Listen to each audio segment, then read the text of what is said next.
Hello subscribers. Tonight we're going to be doing something a little different.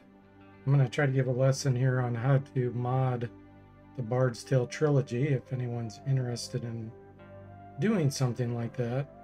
So the only tool I am using is a hex editor. The one I'm using is called Fred, F-R-H-E-D, stands for Free Hex Editor, but you can use any kind you want. So for those that are new to hex editing, you might be like, what in the world is that? So a hex editor allows you to look at the hexadecimal binary values in any kind of file, whether it's a text file, a data file, anything, images. And with that, it allows you to modify any of those bytes. And so you can use it to modify game executables, data files, all kinds of things. You do have to be really careful though, because you can screw things up super easily and make it where a game won't even run, for example. So in fact, I'll go ahead and demonstrate some of that. But what we're going to be modifying is the Bard's Tale Trilogy. I have the GOG version. I'm assuming the Steam version is pretty much the same thing, so the data file should be the same. It just may be located in a different location on your hard drive. So I'm going to go ahead and close this executable, and we're going to get right to it. So what I'm going to do here is show you the folder where these files are. Let's see. I'm going to do the left monitor.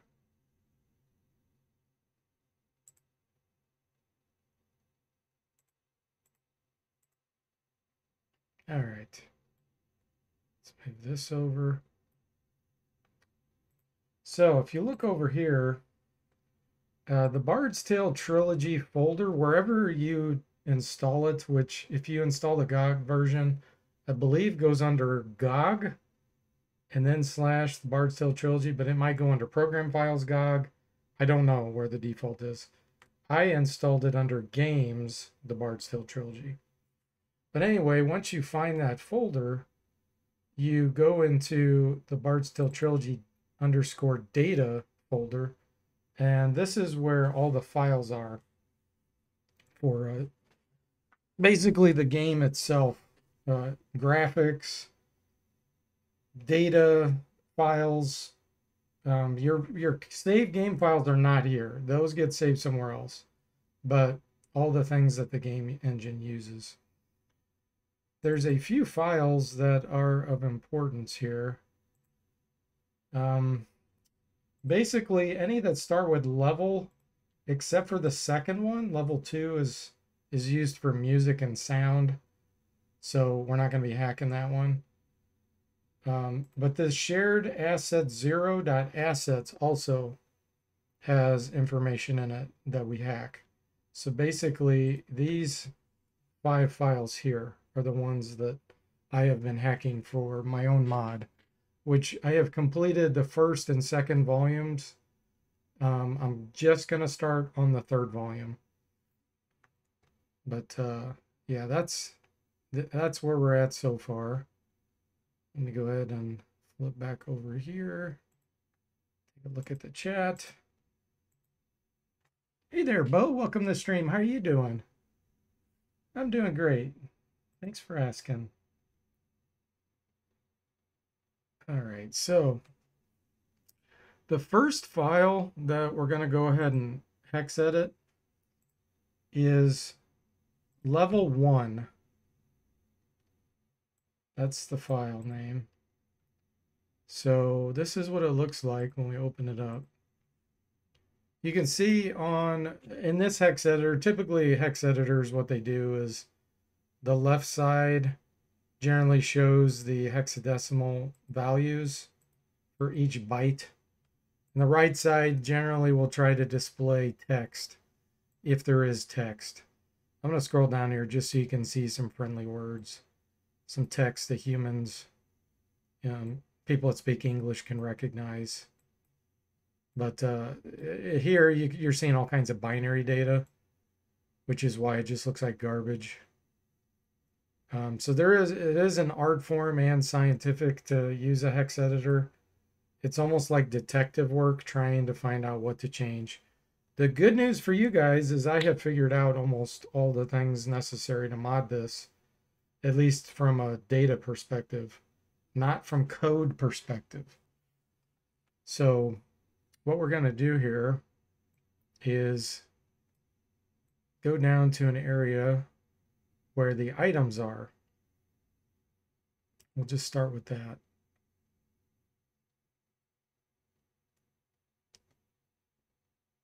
All right. Here we go. So let me scroll up. They are in alphabetical order. And the nice thing about this is the game engine they created for the Bard's Tale Trilogy is seamless for all 3 volumes. So some of the information is going to be in one of the files, and it will be shared across all 3 volumes as you're playing the game. Items are one of those. Not where the items are found. Those are in different files, but the properties on the items and what they actually are. That is in this level 1 file. So if we look down here, the offset of where the first item starts, this one's called Acorn, is 1221592. Now, if you happen to be using Fred, this hex editor, you can do a Control-G. And if you type that value in here, it'll jump you right to that position. And the cool thing about that is, like, if you take notes or you're somewhere else in the file and you're like, man, I got to get back to where I was, because you can get lost in these files real quick. As long as you know that position, you can paste it in here and hit enter, and boom, it takes us right to that position in the hex editor. So I have located a bunch of things. There's some real cryptic spells in this game that are like used by monsters and special items and things. And I have located the offsets of those, and I'll share those. Let me open up my data file where I have taken notes. So we're going to be talking about all kinds of things here.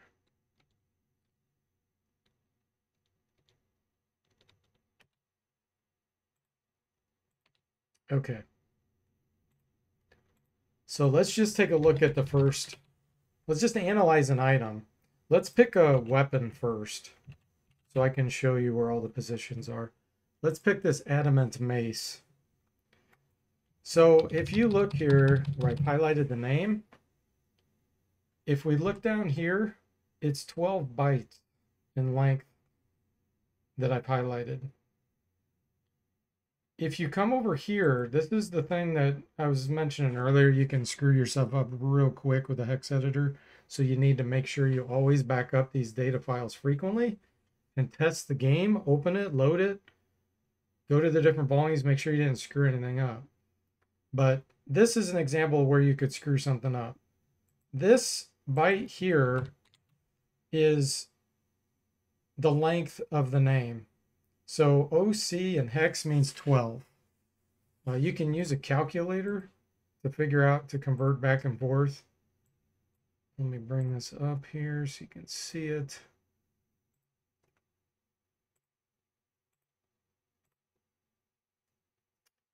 Okay. So depending on what version of Windows you have, the built-in calculator is different. But I'm in the programming mode. You can see here, that's the specific one I've selected. So if you pick hex here and you put in a C, it shows you, it should show you the decimal value. Let's see here.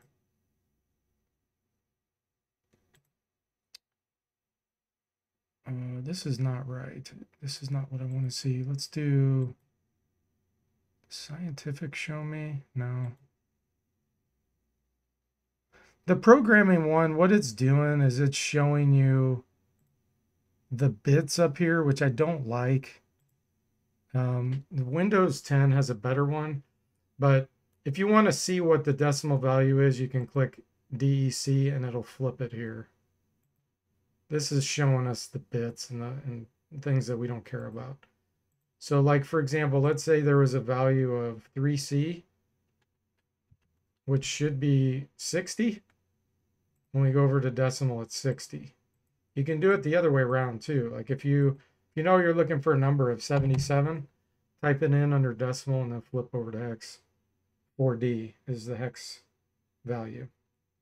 So again, your calculator may be different. The Windows 10 one is a lot simpler and better than this Windows 8.1 one. But anyway, that's that. So this was the value of 12, which is the length of the name. If you were to type a D here, 0D, so it says it's 13 in length, you will screw up the game and it won't even boot. Because what happens is when it tries to read it into memory, it goes too far like this, and then everything is off by a byte and it'll crash the game. Now, if we did a B on accident, same thing may happen, or it may just truncate it and it may drop the E off, but most likely it'll crash it.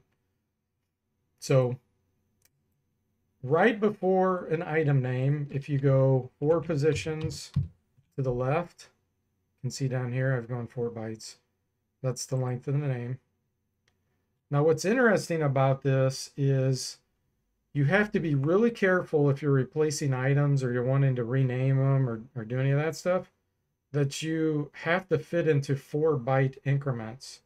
So if we were to try to make this thing just called adamant, it's not going to work because we need 12 bytes here.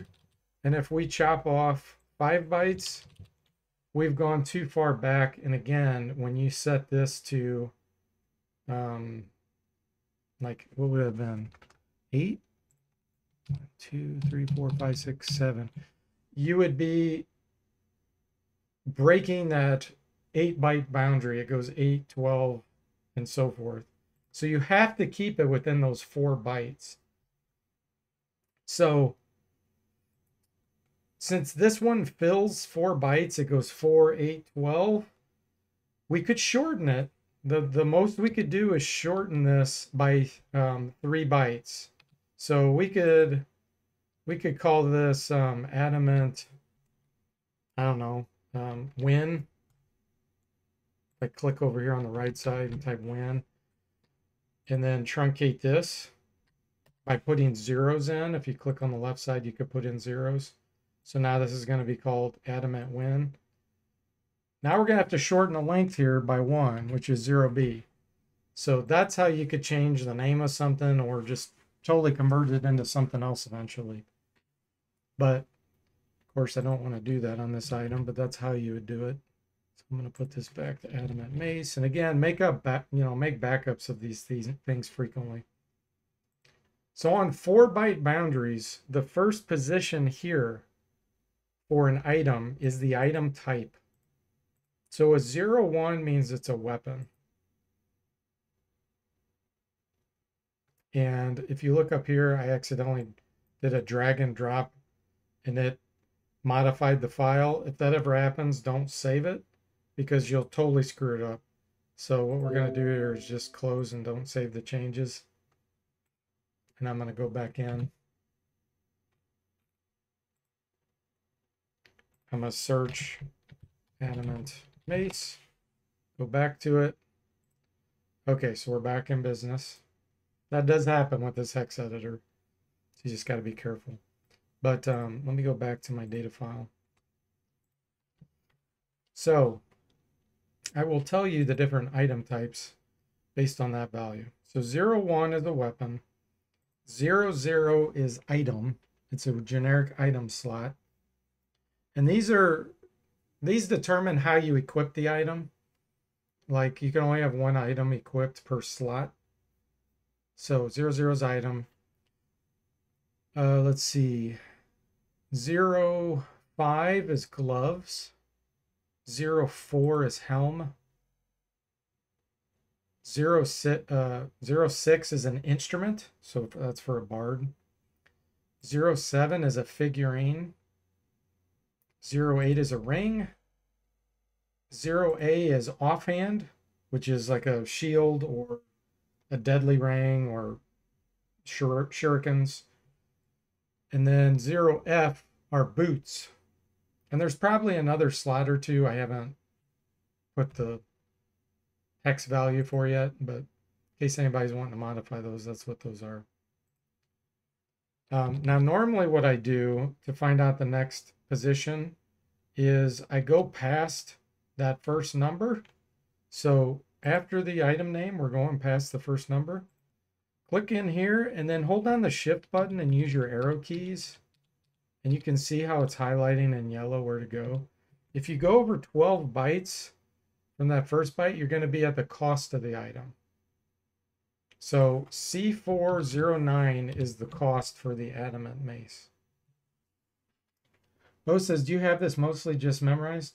I've got the items fairly memorized and the monsters fairly memorized because I've modified so many of them. But no, I do still have to look things up in a data file that I keep on where positions are and things. Some of them I know better than others. So this is the price. So let's bring up our calculator and I'm gonna show you how the game determines the price on this adamant mace. There's a big difficulty when you're doing hex editing on an Intel for an Intel processor, which is what the game's built for. The problem is the bytes are backwards on Intel. So we have to reverse everything and come up with the number that way. So let's say, what in the heck are you talking about? Let me see if you can see this. No, I'm blocking it. Let's move this over.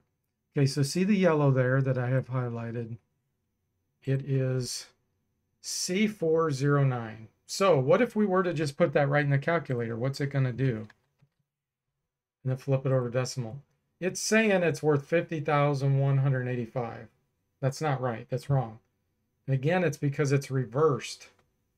You start at the right and go left, but you only do it in whole bytes. That's what's confusing about this. So we don't do 904C. You don't reverse all the numbers that way. You reverse each byte segment together. So we're going to do 09C4. That's the price. So let's go over to here. And the 0 just gets dropped off, so it doesn't matter. If any leading 0 as you're typing in here, it'll just get dropped off. So we need 9C4. And if we look, it's 2,500 gold. So that's the real cost. So let's say you think, I think it should be worth more than that. I want it to be worth 4,227. I'm just going to make a weird number. So type it in decimal, flip it over to hex. It's saying the number we need is 1083. But remember, you have to reverse these in 2-digit increments. So what we need is 8310. So if we were going to modify it, we'd put 8310. And then you just change the price of the item once you save it. So that's probably the first thing you want to try. Try to change an item, go into Garth's store, see if you change the price successfully. If it's less than 256, it's only going to show 2 numbers there, and you don't have to worry about reversing. But if any value is over 255, then it's always going to be at least 2 bytes, sometimes 3, maximum of 4. Hey there, Mr. Spock. Welcome to stream. How are you doing? Hexadecimal action. Bo says, what you're proving here is that an Intel likes to make things complicated for no reason. Not much has changed. Oh, yes, unfortunately. It makes number manipulation a real pain in the butt. Now, like Motorola didn't do it that way. Motorola, it has it in the correct order, so you don't have to screw around with any of that. Master Spock says, I wonder if you can make it a 0. Yes, you can. Yep, you'd do all zeros. So you'd just replace that all three or all four numbers here with just zeros like this. All right, so let's put it back to 2500. So we need C409.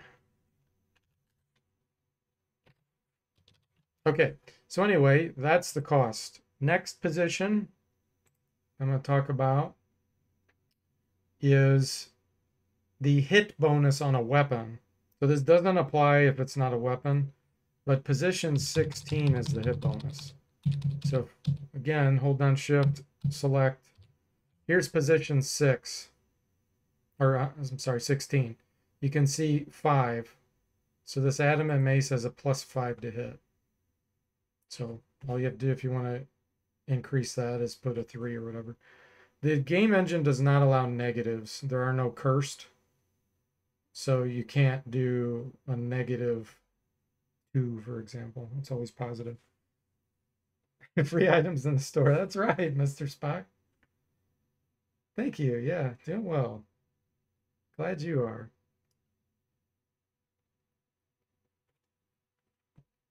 All right, so that's where you determine the to hit. Position 20 is armor class bonus, which can be put on weapons, by the way. It can be put on anything you equip. So if we go over to 20, right here, this would be the armor class boost. Now, here's the thing that's complicated about armor class. Your armor class in the game starts out at 10. It follows the old Dungeons and Dragons rules. So it starts at 10, and then additions to your armor class subtract from that. So if you want to have a bonus of 4, we would put a 4 here, and that's going to subtract 4 from your armor class. Again, no negative numbers here. This would subtract from, if you started with 10, it would go down to 6. So this, since it has a 0, it doesn't have any armor boost. The next position, 24. Let's go back to the first number, start after it, go to 24. This is a special to hit bonus. So let's go look at a different item so I can show you. We'll look at the Death Dagger and go over to position 24. You'll see there's a 7 here. A 7 on a weapon means critical hit. So the different types of values, let me tell you what they are. I have decoded all of this. 0-1 is poison. 0-2 is level drain. 0-3 is insanity. 0-4 is wither, which is old pages. 0-5 is possess. 0-6 is petrify. 0-7 is critical hit. 0-8 is unequip items. In the old game, that was called Itemzot in Bard's Tale 2. They've renamed it to just be unequip items. 0-9 is spell drain. And am I in the way here with this calculator? Let me get this hidden.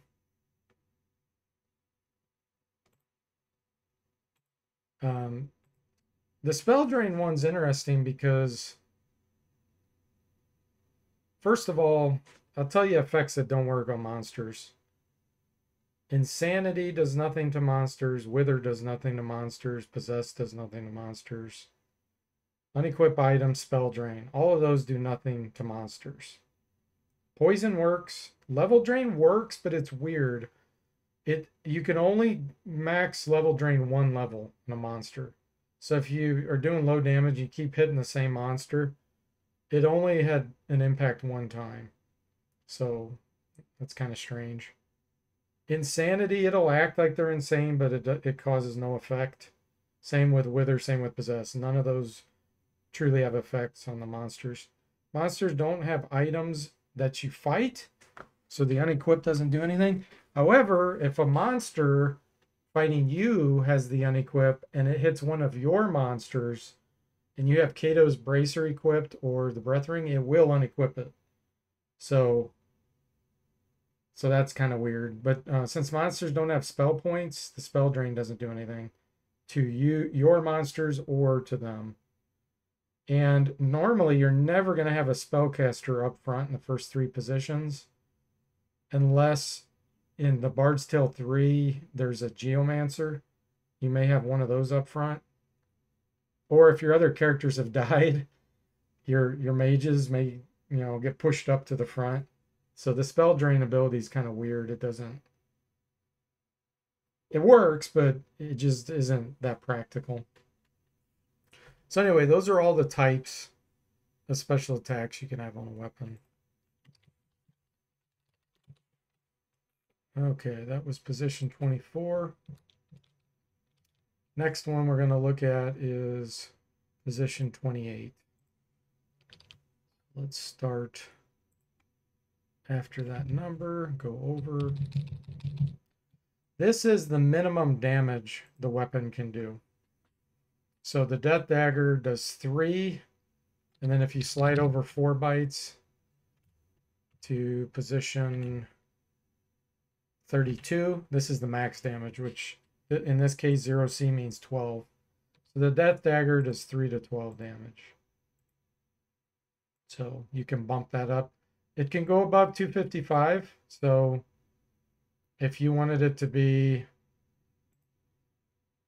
let's pick a crazy number. If you wanted it to be 20,000 in hex, that's 24E. You would do this 24E, and that weapon would have minimum of 20,000 damage. Put that back. Okay, next position. Let's pick a different item that has charges in it. Let's do the Cold Horn. So here's an example of, remember I told you that on 4 byte boundaries, it tells the item type. If you look, there's a gap on the Cold Horn. There's a bunch of zeros before this 06, which means musical instrument. Why is that? Well, if we look at the length of the name, it's only 9 bytes. And so you have to be on 4 byte boundaries, which means it would go up to 12 bytes. So going from 9 to 12 is one range.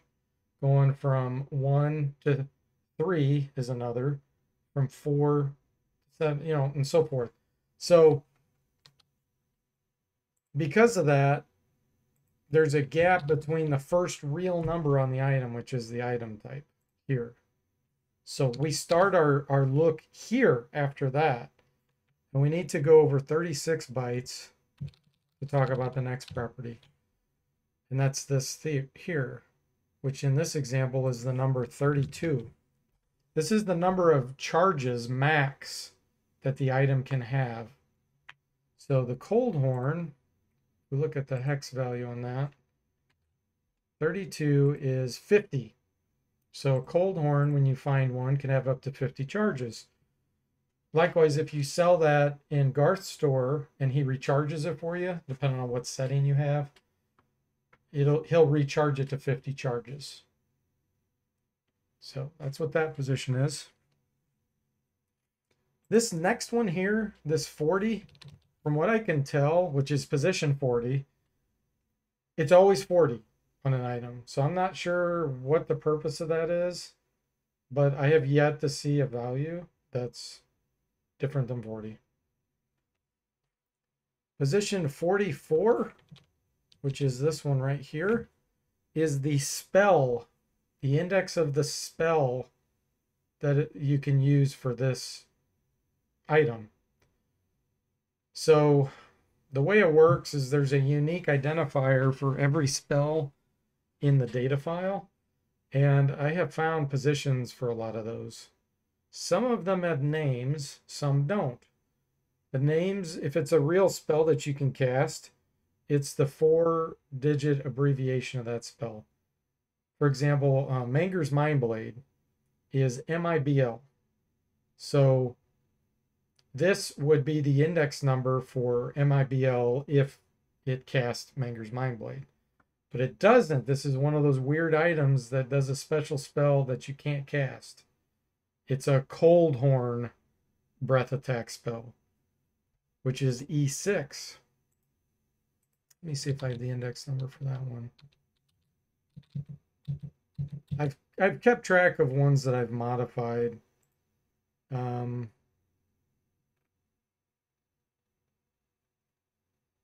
haven't modified this one, so I don't have the index number. Let me do the Death Stars. Let's look at that. It'll be a better example. Death Stars. So let's go to that position. Let's look. See that this will trip you up here. This one's a confusing one. So this one is 11 in length. 0B is 11. You look at this is 11. You look to the right and it doesn't appear to have an item type. See, it's a bunch of zeros. But remember I told you that 0, 0 is item. There's a special item type called item, which is what Death Stars are. You have to look at the 4 byte offsets. So since this is 11, what's the 4 byte offset from 11? It would be 12. So this here is the real blank, and this here is the item type. So if this was a weapon, there would have been a 0, 1 here, but it's not. So the items that are of item type item can be very confusing to see where they start. Just remember that you got to look at 4 byte offsets based on the length of the name. So let's set this back. So we're going to go to 44. Remember, here's that weird 40. That's kind of a good placeholder to look. And if we go over to 44, what you're going to find here is 0201. That's the spell number. So we've overflowed the 255 byte offset. Now we're going into 256 and above, which is why it's 0201 now. So I have found the position for that, and it's this here. So when we jump here, you see, when you look at the text, there's no indication that this is a Death Star spell anywhere. So that was really hard to find, but you can see this is the spell index right there that's referencing. So from here, there's various positions that determine the spell properties of Death Stars. This happens to be the damage right here. 83, right after those two numbers, is the min damage, which I have bumped to 96 in hex, which in decimal is 150. And then the max damage is 2C01, but remember, you got to reverse it. So it's really 12C. So let's put that in. 12C is 300. So this does 150 to 300 damage when this spell is cast. There's other properties on the spells, which we'll get into in a little bit. But I wanted to show you that when you look at that position, 44 on an item, it determines the spell index. And in here are various spell properties, just based on numbers and stuff. These spells will get really confusing if you don't know what you're looking at. We'll talk about those later. So let's go back to the Death Stars. So that was 44 there. So what's the next position I want to talk about?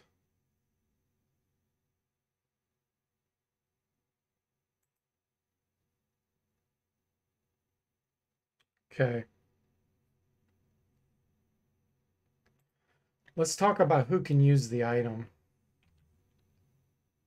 So if you look on the right side there as I'm highlighting this stuff, you see how I've highlighted after the first number on Death Stars. Let me pick one that has a number that makes it easier to look at. Let's look at that there.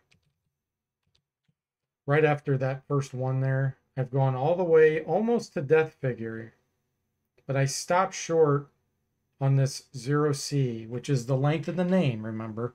That's the length of the next item name, which is Death Figure.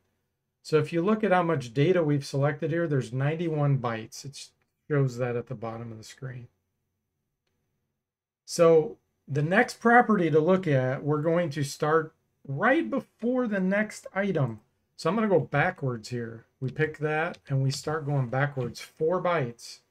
So I go to the left and we end up with this 3D16. So these 2 bytes that I've selected determine which class combinations can use the item. And these are all kinds of combinations. I'll just kind of give you a few examples here. If in our case, 3D16 means, I think it means all melee. Let me see if I have that one. 3D16, I don't have that one. Let's look at boomerang. I'll make it easier having one that. So boomerangs is 1F10-0. I have changed it. It used to be 2D10, which meant warrior, rogue, bard, and monk. So I've changed it to a 1F10, which means warrior, paladin, rogue, bard, and hunter. So those, I made the boomerang where a hunter can use it, because it was always weird to me that they couldn't.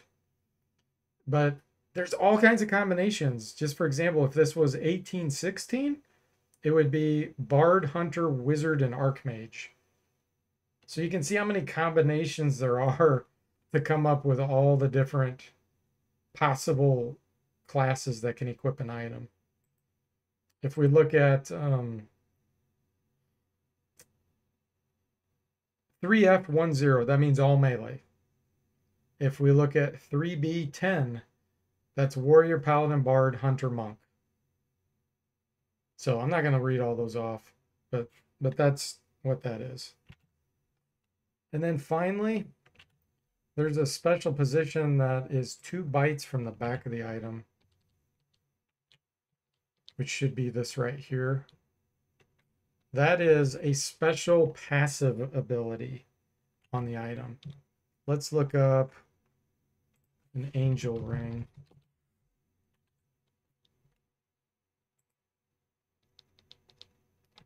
So once again, if we look right here, this is the next item in the list.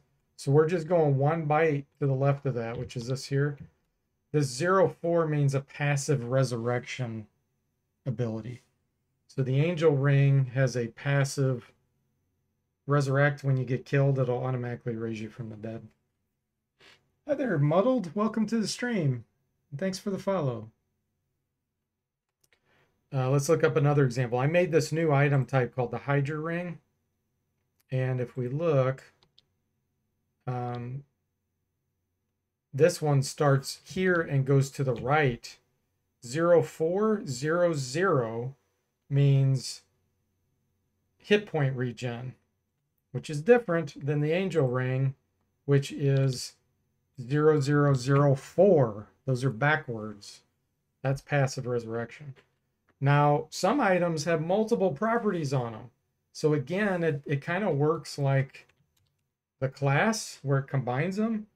And you can come up with combinations on these 2 bytes. Let me tell you a few examples.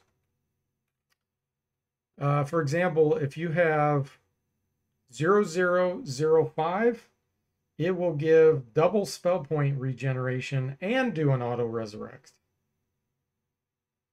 If we have, let's say, just 0A, so if right here it was 0A and then this was zeros, that would be half spell cost and regenerate spell points. So there's combos for all these different properties. And the way you can figure it out, it took a long time for me to do this, but I would change one of the items, close the game, go back in, reload the game on that item, and look at it and see what it is. So I'll read off a bunch of these for you so you don't have to figure that out. So 0-2 and 0-3 are half spell cost. 0-4 and 0-5. When I'm saying and, it's not 0-2 space 0-3. I'm talking about 0-2, 0-0 or 0-3, 0-0. If you have either of those, it's half spell cost. 0-6, 0-0 or 0-7, 0-0 are half spell cost and regen hit points. 0-8 or 0-9 mean regen spell points. 0C or 0D, you regen hit points and spell points. 0E or 0F is half spell cost, regen hit points, and regen spell points. So that'd be like a really strong item. 1-0 or 1-1 mean unlimited songs. 1-2 means half spell cost and unlimited songs, which that would never do you any good because you're never going to have a bard that has spell points. 1-4 is regen hit points and unlimited songs. 2-0 is a luck bonus.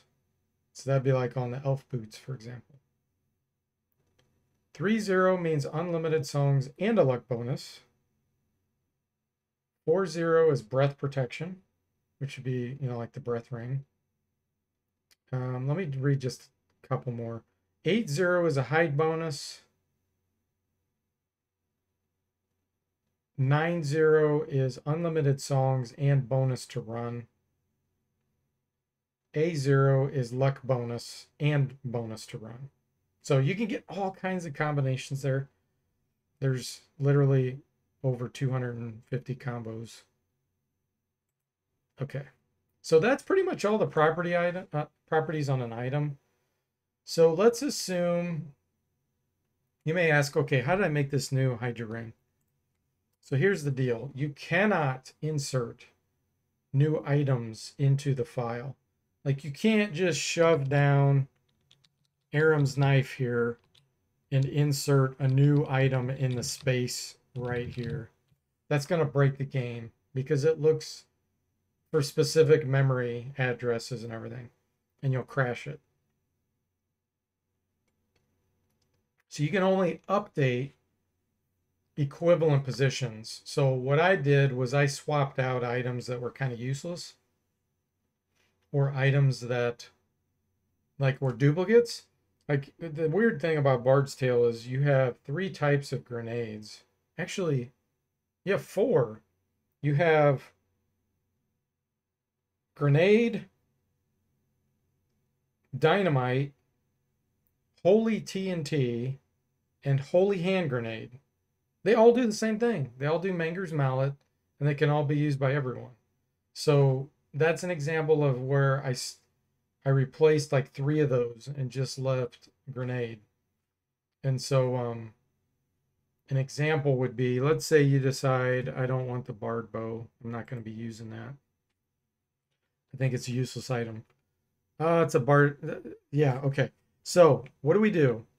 We look at it and we say, okay, this one is only 8 bytes in length, the name. So you're going to have to replace that with a name that's between 5 and 8 bytes. You cannot make one longer or shorter than that. If you do, you're going to screw it up and the game will crash. So let's say we come up with a name of Grand Sword, like that. That's great. We fit the name exactly. And that'll make your life a lot easier.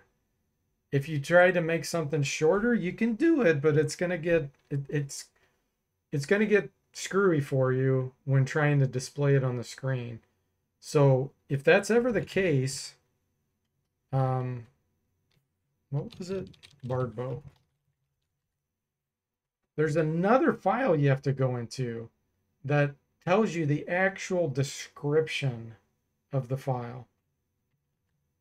And let's go ahead and do that so I can show you. So remember, this thing's called Bardbo. And close this. Open a new file. This time we're going to go into shared assets 0.assets. This is where all the text is that gets displayed in the game.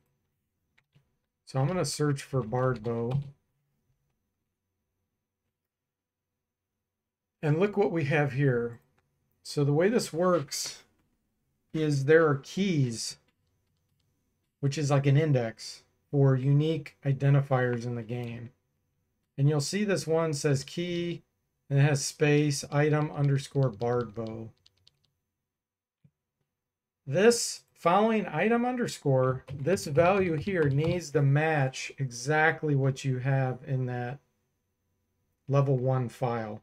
If it doesn't, you're going to get a weird description when it displays in the game that says item underscore Bardbo. That's what it's literally going to show you on the screen.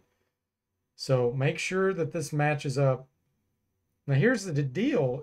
Even if you leave it called Bardbo in the level 1 file, that's fine. If you want to call it a sword, you could change it here. This is the English representation for what's going to be displayed. So I could leave it called Bardbo. The player's not going to know it's called that. I could do Grand Sword right here. And this is what's going to be displayed in the game. You'll notice there's French. And this is something that I've had a problem with because I don't speak French, Dutch, Spanish. I don't speak any of these. So I'm having to leave them in that language. So for those that are going to play my mod, sorry guys. You're going to have the weird old name for the items that I changed because I'm only able to change the English ones. But if you did know that, you could change the names here. But again, you need to make it match the same length, or at the end here, put some spaces. So like I could put 2 spaces here. You'll notice a space in hex is 20. But you can't screw up these. Don't mess up the 0D, 0A following the name. But if you put a space there, what's going to happen when it displays it on the screen is you will see the spaces on the screen with a comma after it. So you'll see the spaces. It's a little bit hokey. That's why I always try to match the name exactly to try to avoid that. I think there's been maybe one case where I couldn't do it. But this is how you update what's going to be displayed on the screen, is in shared assets 0.assets. Okay. If anybody has any questions, ask me in the chat, because otherwise I'm just going to keep going on here. Let's bring up level 1 again.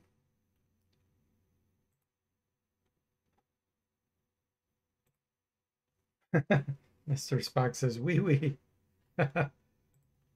That's right. You could call wee wee if you wanted to. All right. So we talked about items. Let's go to spells and let's look up Manger Mindblade. We know the code for that is MIBL. As you can see, these spells that have the codes are a lot easier to find than those cryptic one, like the cryptic one I showed you, the Cold Horn. Those were really hard to find. But we can see this is the code for the spell. After it, this is the unique number, 46. So if you want an item to be able to cast Manger's Mindblade, position 44 on that item would be 46. You've just made an item be able to cast Manger's Mindblade. Okay, so each spell is a unique identifier. If we look at Manger's Mallet, that one is 6D or 6C. That's its unique identifier. But if we look at this and highlight all of Manger's Mindblade down to right before the next spell. Each spell is 216 bytes essentially.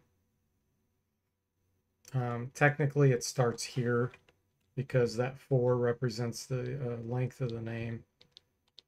So 220 bytes is the full length of a spell. In general, there's some weird ones. There's some spells that have multiple properties that will go beyond the 220 byte length. So that's where you got to be really careful if you're trying to make a new spell that you're replacing one that is the same length. Otherwise, you'll break the game. All right, so look at some spell properties here.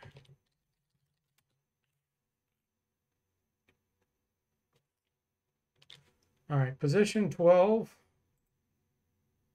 right after the name. Let's go look at it.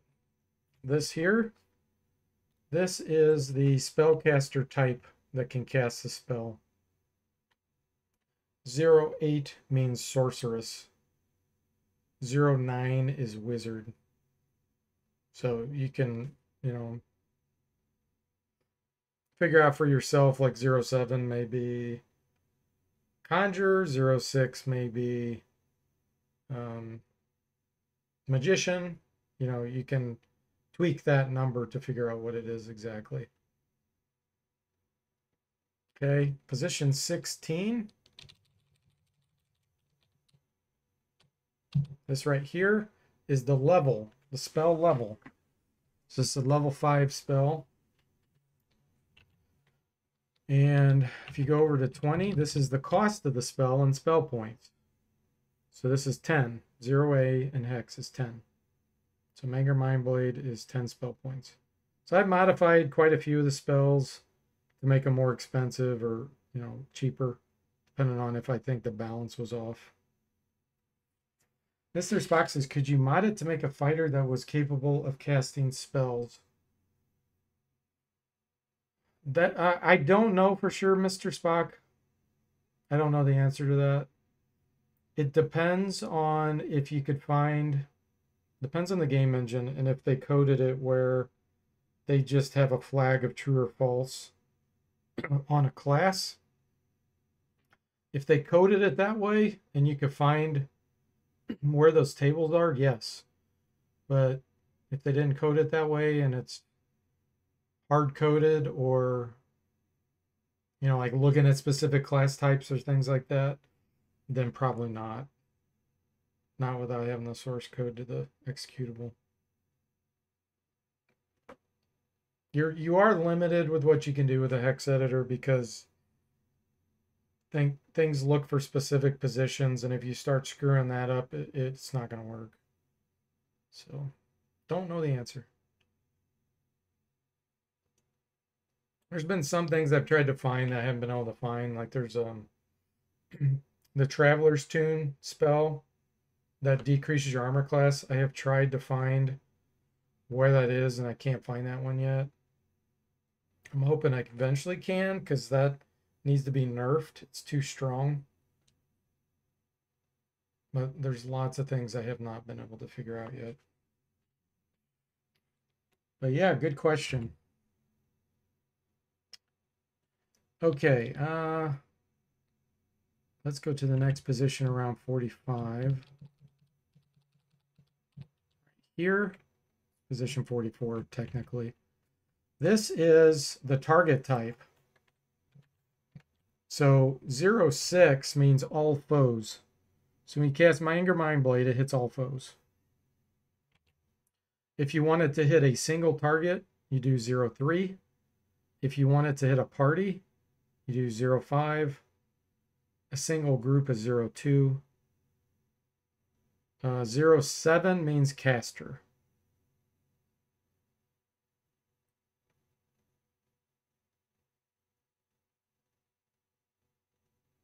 Okay. Now we're going to start at the back end of the spell and go left to make it easier. So let's take a look. Here's the next spell. Remember, this is the length of the name of the next spell, so we really start here. Here. Position 36 right here is the range of the spell. And this is in 10 feet. So this is 30 feet. That's how far Manger's Mind Blade will go normally. Now, Manger's Mind Blade is one of the rare spells that can go twice as far, but does half damage. So I don't know where that property is because I haven't tried to find it. It may be this thing right here. The 0/1 following it may be a flag that if it's set, that says it can go double and at half damage. I don't know that. I'm just speculating. But if it doesn't have the flag set on it, then this would be the max range, 30. Okay, the next one we'll look at is the monster type that gets injured by the spell. So there's a bug in the game, which I have fixed, where Repel Dead hurts every monster. It hurts anything. And obviously that's broken. It shouldn't be that way. So I have fixed that. And that is position. I don't have it from the back. I have it on the front. It should be position about 140. Let's go look at one. Let's look at Repel Dead. Is it REDE? Yeah, this is Repel Dead. Should be around 140. Yeah, right here, 140. This is the monster type that gets injured. 02 means undead. 04 means demon. 05 means spellcasters. 06 is demons and undead. Let's see. Do I have any others? There's a 01, and I don't know what it is. I haven't been able to test that to figure it out. And there may be other combos that I'm not aware of. Like, one may be illusion. I don't know. But those are the ones that I know of for sure. All right, let's see. Let me look at YMCA now. That's Yabara's Mystical Shield or whatever that's called. We're going to go to position 160. This is the armor class boost on Yabara's.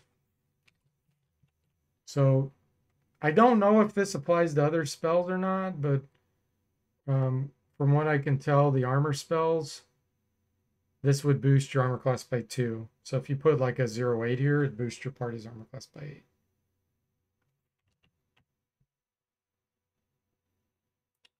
Let's see. Let me look at giant strength. Because I think that's the same position. It's a different, yeah, it is. So giant strength gives you a bonus to hit. So it's given a bonus of 10 to hit here. It's like a plus 10. That's what that 0A is. So this position seems to be related to buffing spells and maybe nerfing spells. Like cursing, maybe it decreases the chance to hit by whatever values here. I don't have all that figured out, but at least you know that that's the intention of that position.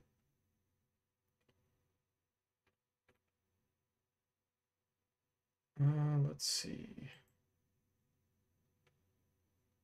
Trying to see if there's anything else I need to tell you about spells. Let's look at one of the summoning spells. Here's one right here. Gate. So if you go down here to position 84, you can see it has this little section that says Spell Monster Summon. And these spells, you look at them, they have various things. Like this one, Cold, up here is Spell Frost. And if you look, there's another Spell Frost in here underneath there. So some are like more than 200 bytes and get kind of weird. This one does a sonic effect, wind effect. I think that's the sound it plays. I don't know that for sure, but I think when it says spell underscore frost, it makes a frost sound. And then you just have to find the real spell properties. But anyway, you can see this summons this monster. And this is the monster it summons. It's called summoned underscore wraith. Good news is, since this game was made to span all 3 volumes, the summons are all shared in this one file. So if we search for summoned wraith, summoned space wraith, I don't see it. Am I typing it wrong? Summoned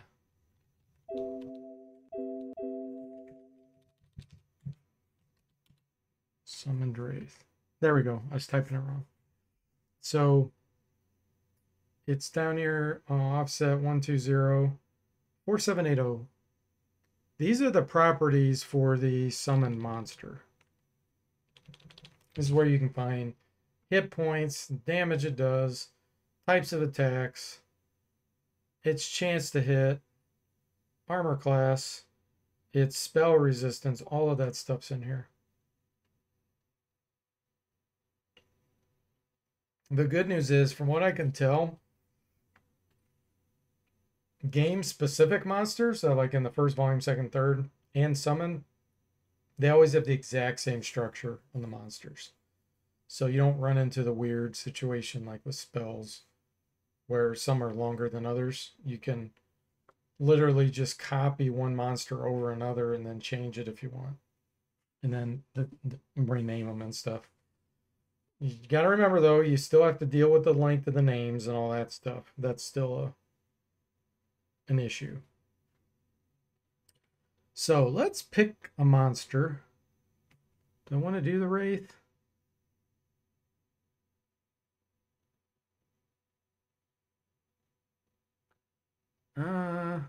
Let's do the Demon Lord, because he's more complicated.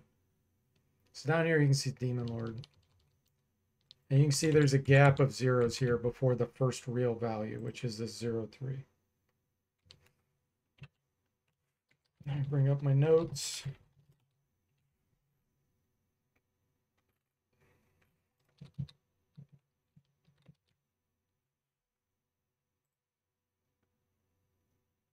All right. So this here, the 4 bytes after that first number is the picture to display in the game. There are hundreds of pictures. 97 is the representation of the Demon Lord. And I have created a list of probably at least 100, maybe more, of these pictures. I manually tested them one at a time to come up with those, but that's what this is. For an example, if you want it to look like a snake on a pole, that's one of the actual pictures in the game. You put an 84 there. If you want it to look like a mean wolf, do an 8B. Some of them will span 2 bytes. Let me find one. If you want it to look like a green dragon, do 0201. So there's tons of pictures.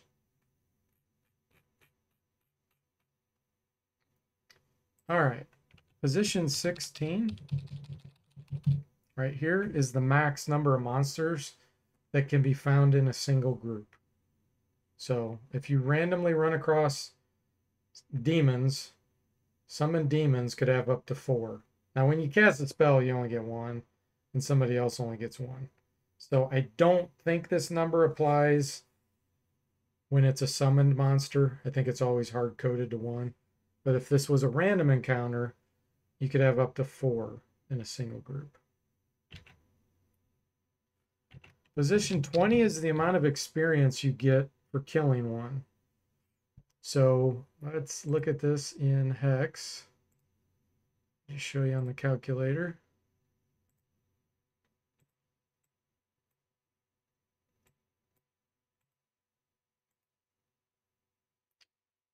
Let's see here.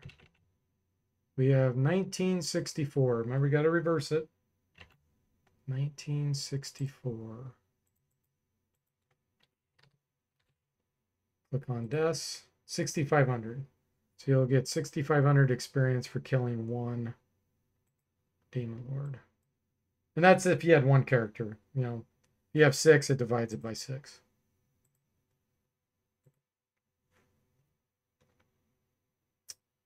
All right, next is the minimum hit points. Right there, DC is the minimum hit points, which in my mod I have made to be 220. The next 4 bytes after that, that 5E01 is the max hit points. So if we type in 15E, that's 350. So Demon Lords have between 220 and 350 hit points. This is one of the most common things I've modified because in the Bard's Tale 2, the hit points got so ridiculous. You had monsters with 8,000 hit points, rendering every single spell before Manger's Mallet useless. It's just so imbalanced and screwed up. So I've corrected all that, and it's taken me a long time, but these are the positions for those. All right, so let's go back. Position 32, right here. This has to do with how fast the monster is when it moves forward. At least that's what it seems to be. So it looks like a Demon Lord could potentially move 20 feet when it advances. Not 100% sure that it could be related to the starting position. Okay, basically these numbers here, that 0, 2, 0, 1, and 0, 3, all of these have to do with starting position and movement. So if you want to know exactly how that works, you'd have to tweak that. Okay. This here is the armor class of the monster. Now, this is a little weird because remember that monsters start with armor class 10 and you have to subtract from that. So if we plug this in to our calculator, 1C, and we look, it says 28. So you might think, oh, he's got minus 28 armor class. No, you have to start at 10 and subtract 28. So the Demon Lord has minus 18 armor class. So that's how that works. Armor class can go all the way down to minus 50. So that would be the value of 3C. 3C is 60. So that would subtract from the 10 to get them down to minus 50. Hey, Sastan, welcome to the stream. How are you doing? All right, let's see here. Now we start to get to the attack types. All right, right here in position 52 is where the attack types or actions start. Each monster can have up to 4 actions. They don't have to. They could have just one. Or they could have the same 4 actions. You could have 3 actions that are the same, one's different. You could determine any action in the game based on that. In fact, it's one way that I've been able to implement chances on things. Like if I wanted a monster to only have a 50% chance to do a critical hit, what I did was make 2 other actions do the special attack type of critical hit and made 2 other actions do the exact same damage, but not have the critical hit property on them. So you could do, by doing it that way, you could do 0, 25, 50, 75, or 100% on those actions if you wanted. You can mix spell casting with melee attacks. You could have ranged attacks mixed in. You can do, you know, any combination up to 4. So FF means that this is going to be a melee attack. Anytime you see a FF, anything that follows into the next, for the next 27 bytes, all that applies to that action. So we'll check out what the melee actions are next. So the first 4 bytes after FF is the special attack when they hit you. 06 means petrify. So the Demon Lord can petrify with this attack. Let's see.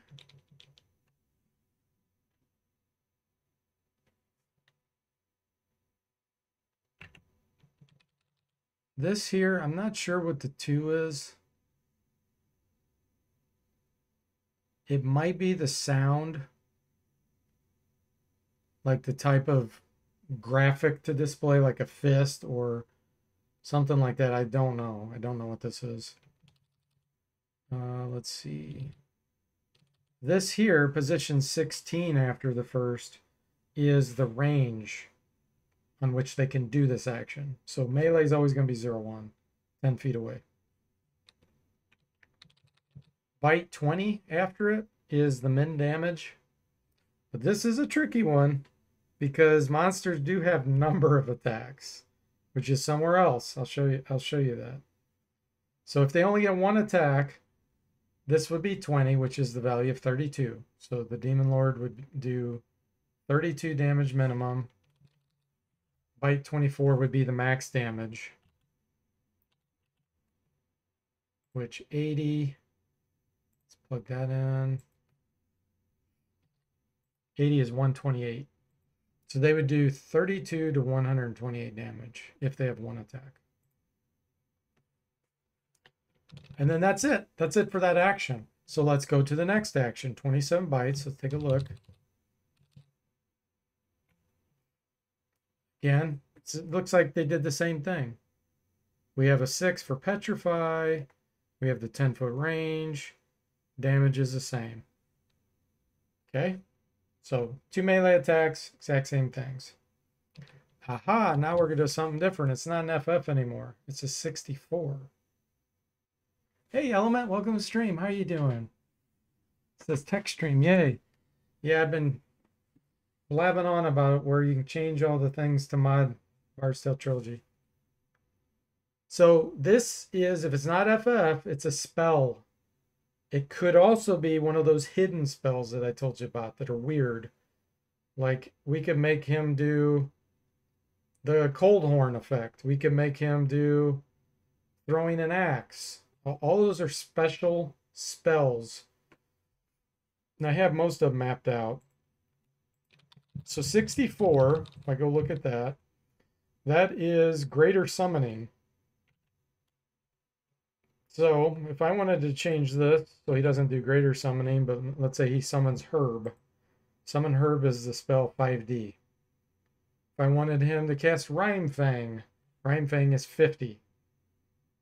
So that's the spell number. And again, remember I told you the spell code? Like MIBL, you could look that up and then find the number right after it. That's the spell number. You can do that. And that's how I figured out all this stuff. So if we go 28 bytes, look at, it's all zeros behind it because there's nothing to define at this level. All the properties are on the spell itself.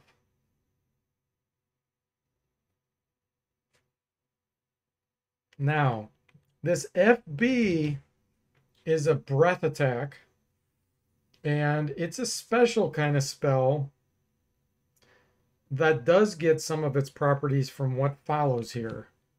So if we go 28 bytes, some of the information for the breath attack is here. So it's kind of like a dynamic spell. This 48, let me back up. So position 20 1, I have this picked. I'm going to actually go after it. Position 20. This is the min damage for the breath attack. And if we go over 4 bytes more, this is the max damage for the breath attack. And if we back up here to position 16, this is the range of the breath attack, 30 feet. So it can be anywhere from 1 to 9, because the game maxes out at 90 feet. And 1 is, of course, 10 feet. So that's it. I mean, that's there is a property to say, yeah, that's not it. That's it for the attack types, the action types. Let me go down and show you now the chance to hit. So if you start at the top, glad you're doing good, Element. Enjoy these a lot. Oh, good. Glad to hear it. But there's at least one person enjoying it.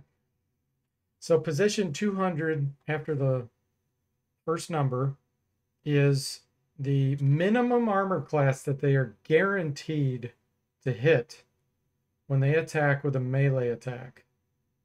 Melee only. So the 0.5 means, remember, you start with armor class 10 and you subtract this number.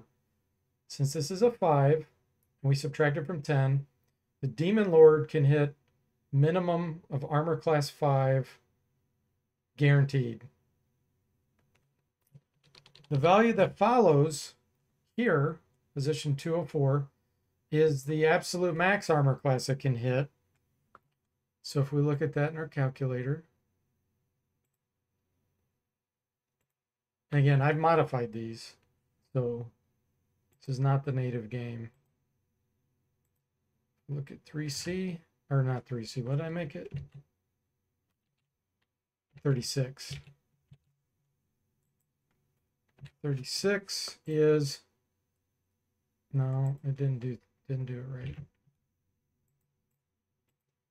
36. 54. So subtract 10, 44.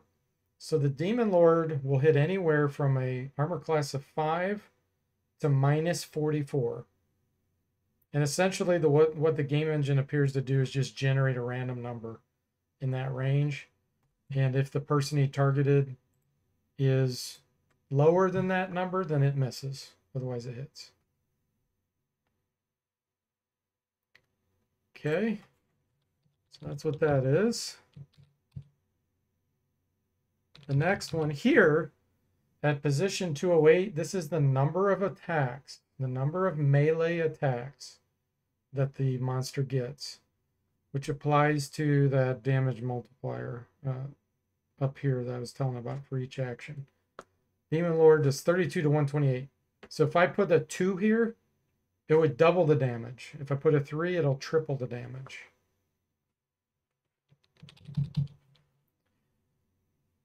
Position 212.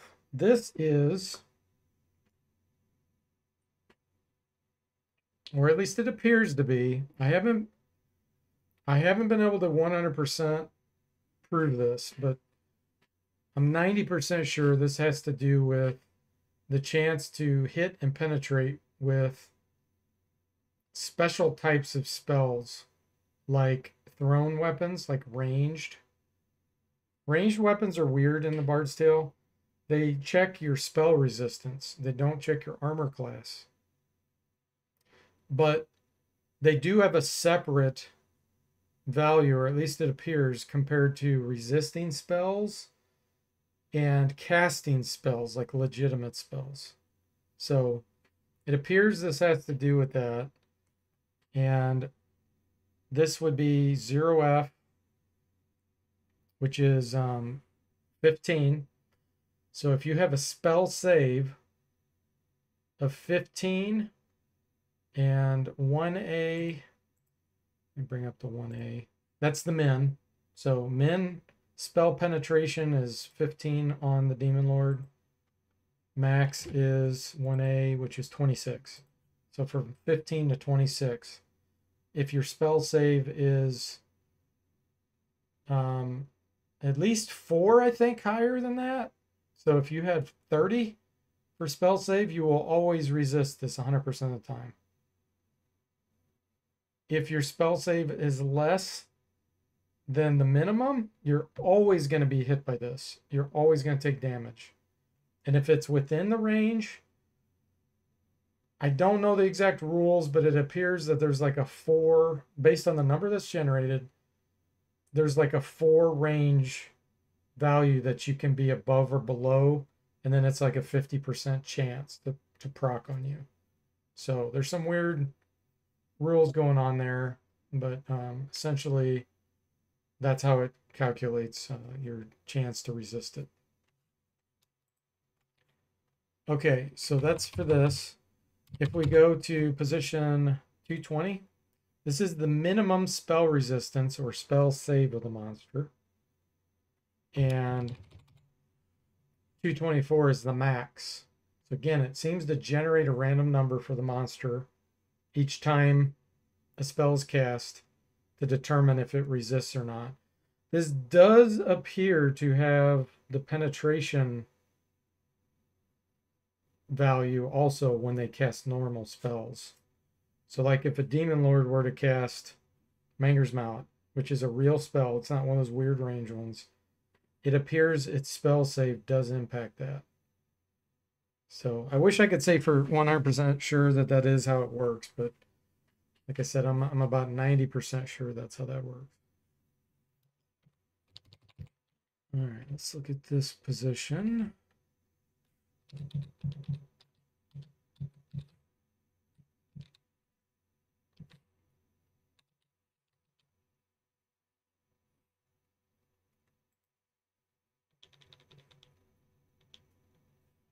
I'm going to start at the back now because I have it indexed differently. We're going to start right before the next monster, which is here. See, this 15 is the length of that whole name. So we're going to start right here. We're going to go left. Let's see. 24 bytes.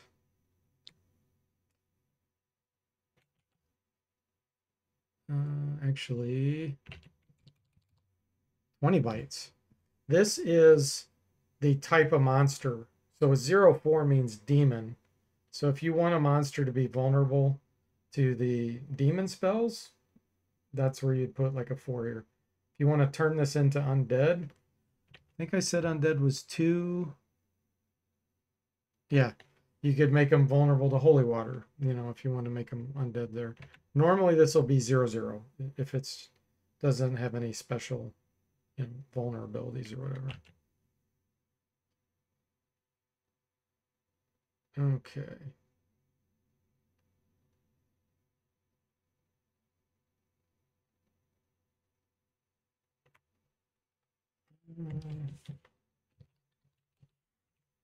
That's the next thing I want to show you.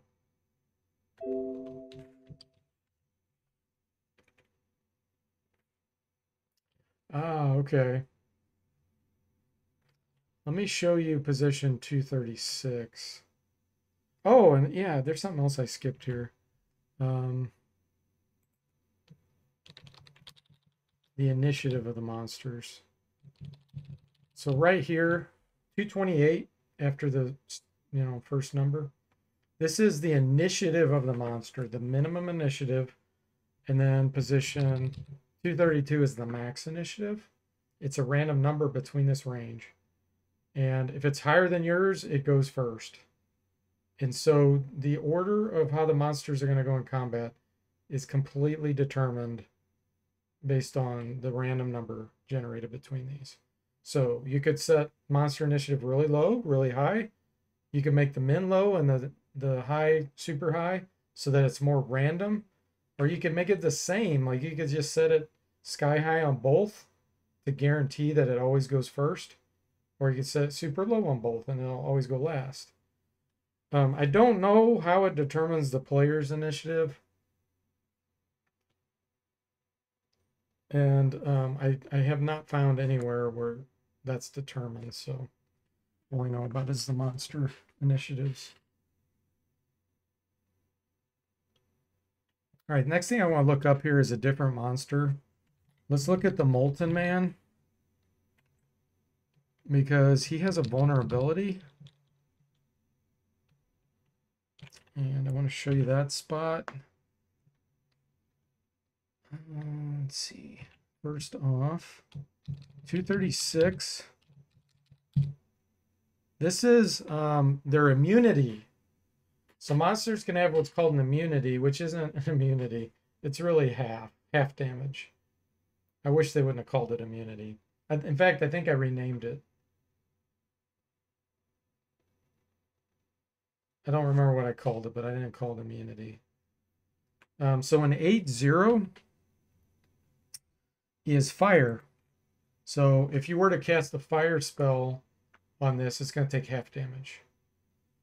This number here can have combos. So like, for example, if you have an 88, it'll be electric and fire. If you do 0C, it'll be magic and electric. If you do 09, it'll be normal, item, and magic. So there's all kinds of combos. Crazy one is FF.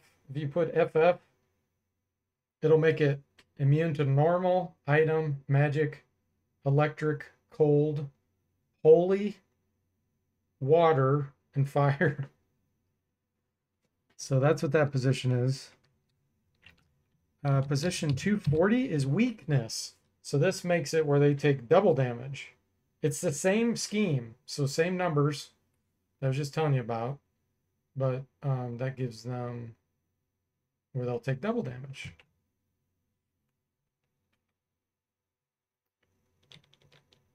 I think that's it. Yep. That's pretty much it. Okay. Now, let's get out of the level 1. We're going to go into the game specific files. We're going to start with level 3. Level 3 is for Bard's Tale 1, the first volume. So anything specific to that volume, like random item drops, random monsters, special things specific to this game are all going to be in here. So if we look at position 6876, this is where all the items start. I think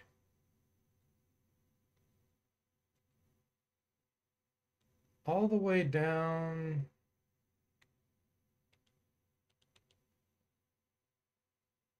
See where it stops. I think all the way down to here, maybe. These are items in Garth's shop.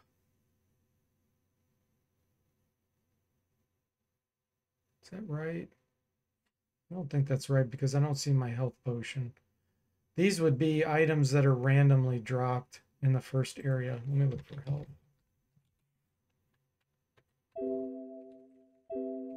Actually, it looks like it starts. Garth's store must start here, maybe.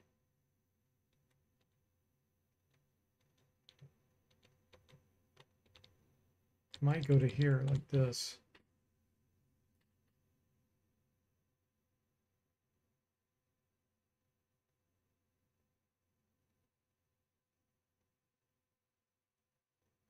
But each section in these have so many random drops per area. And occasionally you'll find where new area starts, like this 2.8 here is where a new section is starting. And as you get to harder areas, some of them will reuse, like maybe the next 3 areas will reuse the same batch of items like this. And all of a sudden you get to another level in a tower that's considered harder, and then it'll move on to the next batch of items. So this is where you can determine the possible random drops. Now, you do have to make sure that the items you put fall within those 4-byte boundaries I was talking about earlier for the name. Like I can't just for this mithril arrow, you can see it's 14 in length. That's what the 0E is. I can't type in like hex ring here. We'll break the game because hex ring fits in within an 8 byte boundary, not a 12 byte boundary. So you just got to make sure you match those up properly. But yeah, this is where you can adjust all the random items in the game, or if you add new item to replace one, that's how I've done that. Like here, I've added a P mitt, special warrior only item. I've added in a spark blade that was normally only in Bard's Tale 3. I've added that back into the first volume. I made some adjustments and stuff like that.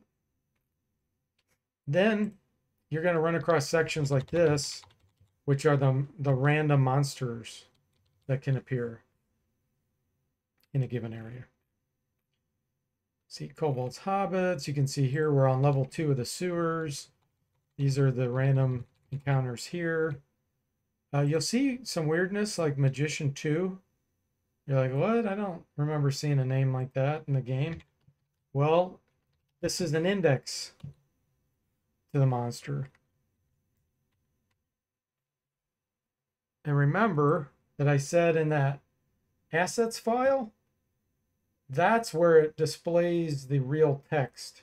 So for French, you know, Dutch, all the different languages, Spanish, they're going to have a real text representation. This Magician 2 is just a unique identifier. And then you can see all the properties that we just talked about for the monsters are defined here. So if you wanted to tweak something on Magician 2, change his hit points, make him cast a different spell, you follow the instructions that I mentioned, you know, just 10 minutes ago. But yeah, this same scheme applies in level 3, which is Bard's Tale 1, level 4 file, which is Bard's Tale 2, and level 5 file, which is Bard's Tale 3. So I think that's pretty much it. Unless somebody has any other questions. Here's traps. You can see the various traps that can fire.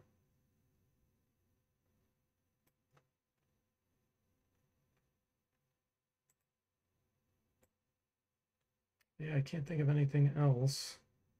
Oh, you will notice that the names in this file start with BT1 underscore. And the reason is because some of the names are reused in the different volumes.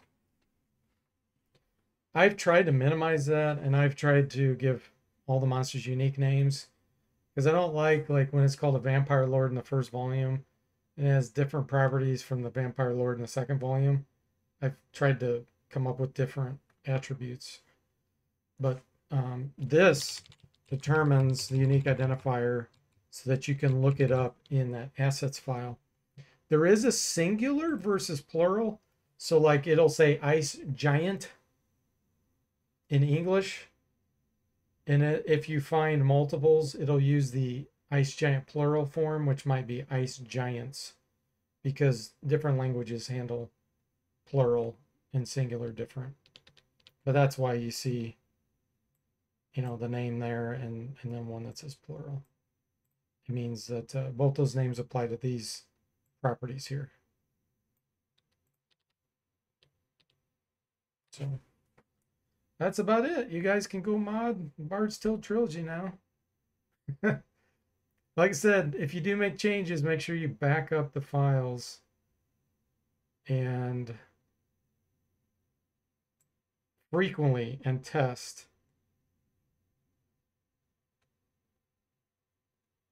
Oh, one way to quickly see if your change is correct, like on a monster, let me bring it up and show you.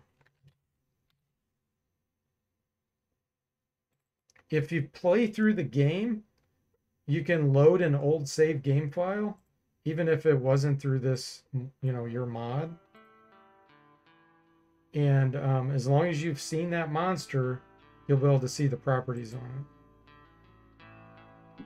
So let me just pick, like here for instance, I'm 46 hours into this save game file.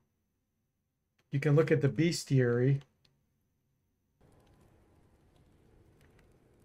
Oops, it's F3. And let's see something that I've changed.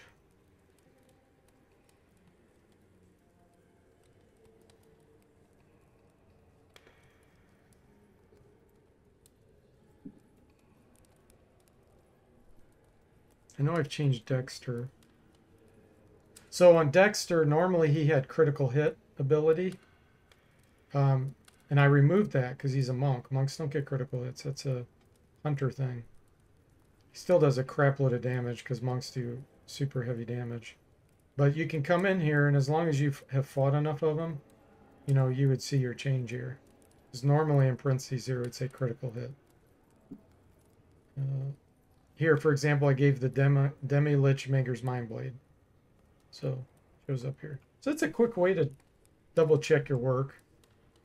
If you do rename them to something different, like this is a new name, I think. No, I think it's Gore. Is Gore in here? Any of those? Yeah, I renamed an orc to Gore because the orcs they weren't anything like the weak orcs from the first Bard's Tale. So I just called it a Gore instead. And it will show up in here that way. You can see they can hit way lower armor class than in the vanilla version. So that's it, guys. So thanks for watching. I hope you enjoyed it. And I'll see you next time.